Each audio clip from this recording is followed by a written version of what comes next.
women-led businesses are growing at 2x the national average, yet we are only the recipients of 16% of commercial loans.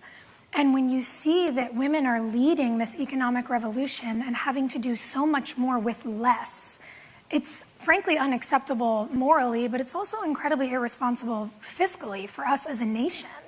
And so looking at our own experiences, running a small business, applying for state grant programs, figuring out what it was like to raise and, examine debt versus venture, we had the opportunity, because of political work, knowing the incredible team that ran the SBA under President Obama, they said, we're going to found a bank that's going to work on this as our area of focus. The First Women's Bank is dedicated to closing the gender lending gap. They are dedicated to building up the women's economy.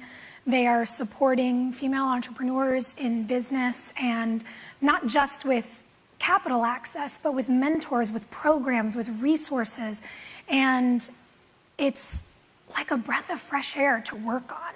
And that has become a major area of focus for us, as activists, as investors, and as women who really have a personally vested interest in this from our own experience. Is it heartbreaking, though, because you now have a front row seat to scores of women who for years didn't have access to capital?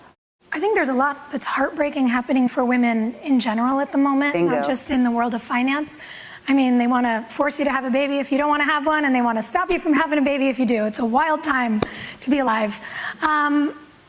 The disparities that we see, I mean, look, we all know the stats. We know what's happening politically, fiscally. But what I think is exciting about this, what gives us optimism and hope, is to see the shift, to see a lending institution be created like this one. So many people said, well, what do you mean there's no lending institution focused on closing the gender gap? And we were like, you'd think there would be by now, right? The opportunities that we're seeing and those shifts, these incredible numbers that tell a story, businesses that are run by women having, is it 30% higher return on investment? Businesses that have a diverse by gender founder group often have over a 60% higher return. A diverse founder group in terms of race over 65%. It's not just morally imperative for us. It's not just about fairness and equity.